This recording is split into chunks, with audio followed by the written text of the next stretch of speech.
Alright, let's go Tesla camping. So I've had my Tesla Model Y for about 6 weeks now. So I figured it's about that time to take it out on a camping trip.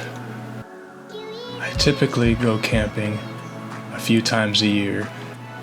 This time I decided to swap out the tents and to test out using the Tesla Model Y as my primary shelter.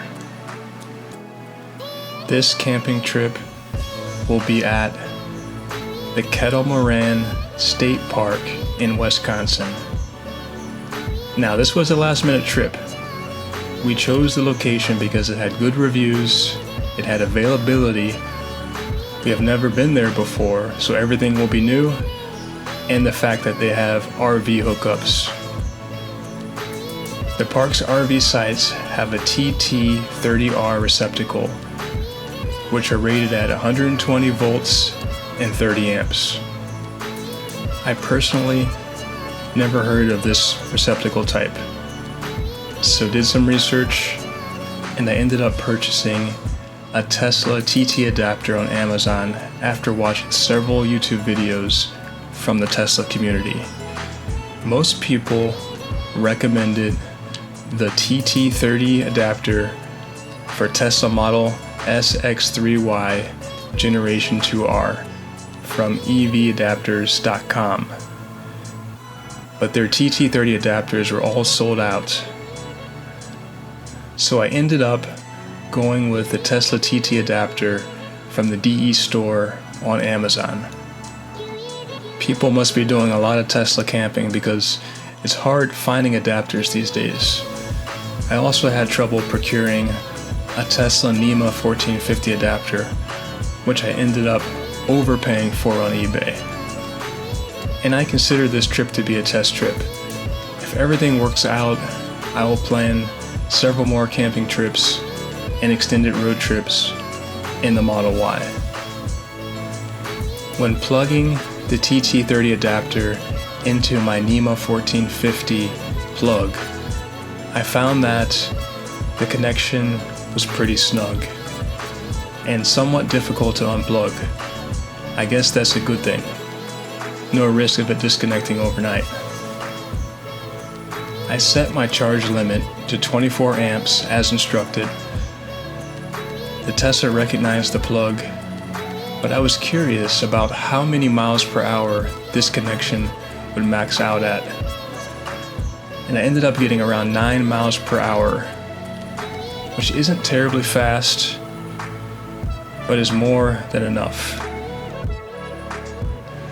The outside temperature during the trip was in the high 80s to mid 90s. While we were in the car in camp mode, we had the temperature set to around 71 degrees. This impacted the charge speed. When the AC was on full auto mode, I got around 5 to 6 miles per hour charge. When it was off, I got around 9 to 10 miles per hour charge. Our RV spot was surrounded by trees, so we benefited from being sheltered from the sun among the trees during the hot days.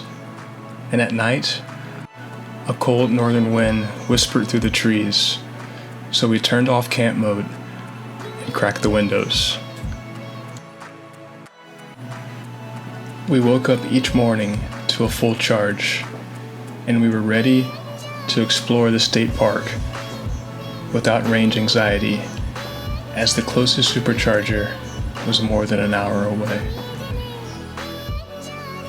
As far as our sleeping setup, we went with the TESCAMP camping mattress for Tesla Model YX. The reviews on this mattress seem pretty good, and I like the fact that it could fit in the sub-trunk or the frunk. The mattress was easy to assemble, even for one person. The mattress does come with a sheet, but it does not come with pillows, so make sure you pack your own pillows. We made this mistake. The mattress was more comfortable than I thought it would be, given the limited space. We were able to get a good night's rest, nestled deep in the forests of Wisconsin. Storing the mattress away was also more simple than I thought it would be. I oftentimes fail at getting a sleeping bag into the dust cover, but this mattress rolled up and fit into the storage bag without any fuss. And I'm not sponsored by TESCAMP, by the way. As far as storage while camping, the goal of this trip was to relax, but also determine which equipment is essential and how to store it away for future trips. The TESCAMP mattress can easily be stored in the frunk or sub-trunk, but once stored, it takes up the majority of space in these compartments. In the frunk, I stored our food in a Molstrom collapsible soft-sided cooler. I bought 8 reusable hard-sided rectangular ice packs to keep the food cold. We tried to minimize the time that we opened the cooler to keep it cold. I also stored the propane tanks for our Eureka portable 2-burner propane camping stove. And for the trunk, we stored the Eureka portable 2-burner propane camping stove, 2 camping backpacks with clothing and toiletries, 4 1-gallon bottles of water, and 2 portable chairs, which we didn't use. And at night, when the TESCAMP mattress was deployed, we stored our personal items in the sub-trunk and in the gap between the back and front seats. In conclusion, I would have to say the Model Y was much more roomy than I thought. At 6'3", I almost had a perfect night's sleep. I would like to try it again with pillows next time.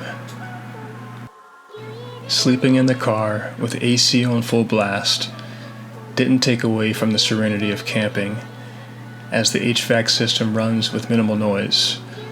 The noise was so minimal that there was a deer family walking by the car at night. Charging on a TT-30 RV receptacle, even though the speed is nothing to write home about, it was more than enough to fill the tank after an overnight stay. Waking up to the all-glass roof in the middle of the wilderness is something that has to be experienced.